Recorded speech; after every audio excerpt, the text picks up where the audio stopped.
Hi, this is part 2, and I'm Mike Blume, and we're talking about building houses on the Mount of Transfiguration, a message of coming into spiritual maturity as a Christian and getting to a place where we never fall. In our last lesson, I ended off speaking of 7 things that Peter said we need to add to our faith as Christians in 2 Peter chapter 1 to get us to a place where we will never fall.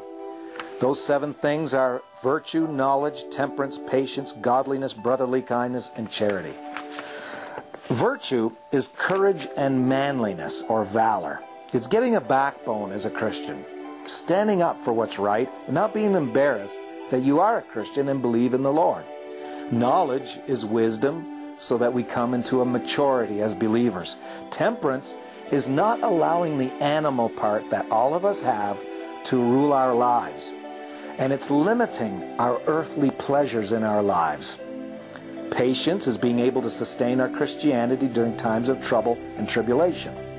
Godliness is having real, genuine love for God and respect for Him. Living for Him when nobody even sees you and still being right. Brotherly kindness and charity speak for themselves.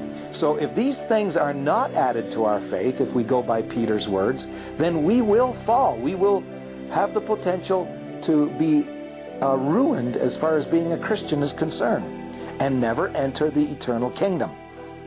So these things perfect holiness. 7 things that cause us to never fall. The number 7 always seems to be associated with completion or perfection. Like a house on the rock never falls when the storms rise if we make our calling and election sure. The house that Jesus spoke about being built on the rock by somebody who hears His words and does His words is representing our calling and election. Making our calling and election sure so that we never fall. Peter mentioned that in 2 Peter 1. Our lives become images of Jesus Christ. We become a partaker of His divine nature. We escape the lusts of the world and the corruption in the world by coming to this place of being a partaker of His divine nature or becoming an image of Jesus. Now, Jesus told us to hear His words and do them in order to build our houses of our callings and elections upon the rock. And Peter mentions the same note in Matthew 7:24. Therefore, whosoever heareth these sayings of mine and doeth them, Jesus said, I will liken him unto a wise man which built his house on a rock. But look in 2 Peter 1, verses 12 to 18. Wherefore I will not be negligent to put you always in remembrance of these things, though you know them, and be established in the present truth. Yea, I think it meet as long as I am in this tabernacle, speaking of His body, to stir you up by putting you in remembrance, knowing that shortly I must put off this my tabernacle, even as our Lord Jesus Christ has showed me. Jesus had foretold Peter's death.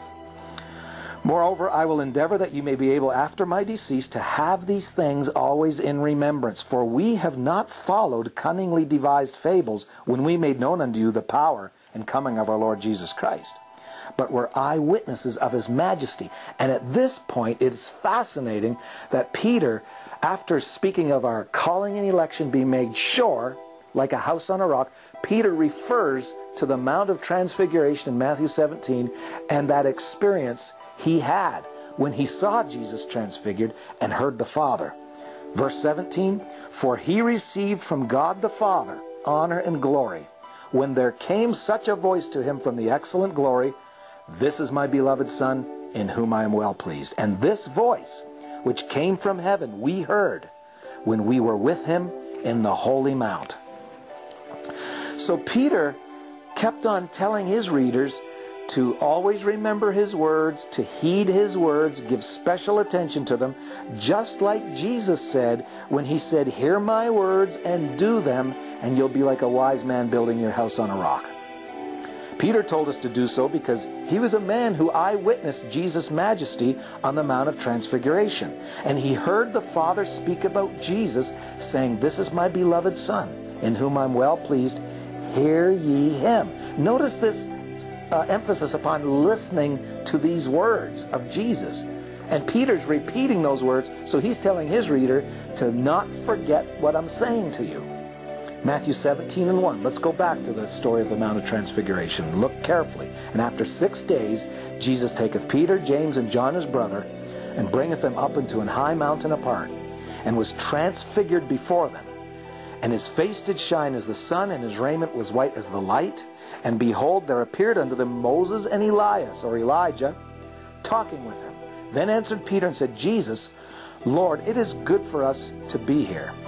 If thou wilt, let us make here 3 tabernacles, one for thee, and one for Moses, and one for Elias. While he yet spake, behold, a bright cloud overshadowed them, and behold, a voice out of the cloud which said, This is my beloved Son, in whom I am well pleased. Hear ye him. Emphasis upon listening. Jesus said, if you hear my words and do them, you'll be building on a rock. And here on a mountain, on a rock. Peter's talking about building some tabernacles, and the Father interrupts him and says, Hear ye him. Peter was talking about Moses, Elijah, and Jesus, and almost putting them on an equal level by saying, let's build 3 tabernacles, one for all of each of you. But the Father, as though interrupting Peter that he was off track, says, This is my beloved Son, hear ye him. Things start coming together as we study these scriptures, connecting the transfiguration in Matthew 17 with Peter's words in 2 Peter 1 and Jesus' words about building on a rock in Matthew 7. Peter saw Jesus shine like glory, like the sun, that day on the rock, or the mountain of transfiguration. In fact, Peter wanted to build 3 tabernacles there. We are to build houses, but not the way Peter thought it was. Peter learned the true house we must build by the time he wrote his 2nd epistle in 2 Peter chapter 1. We build a spiritual house called our calling and election, and we build it on a rock and make our calling and election sure. And that rock is the word of Jesus Christ, when we hear those words and we obey those words. The Father told Peter on the mountain that day, Hear ye him, just the Son of God. And Jesus said, if we hear his words and do them, we build a house on the rock. Peter had somewhat of a correct concept about building a house and building it on a rock, but he had the nature of the house all wrong. Jesus wants us to build a house on the rock or the mountain of his word.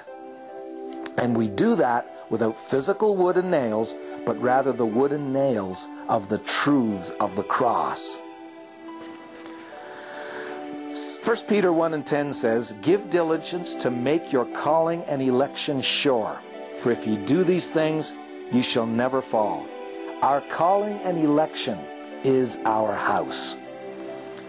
Our houses must not fall. They must be made sure.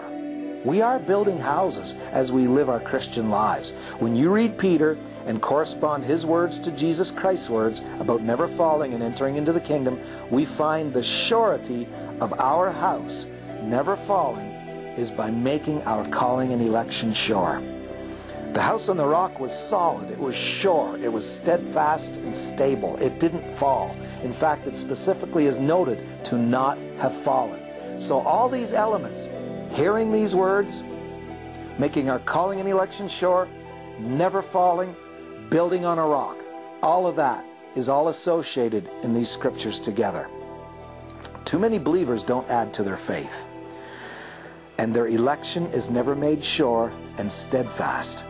Jesus said that heeding his words and doing them will qualify us to enter his kingdom, because his words are the will of the Father which is in heaven. And this is entering the kingdom of heaven. Stay tuned for part 3.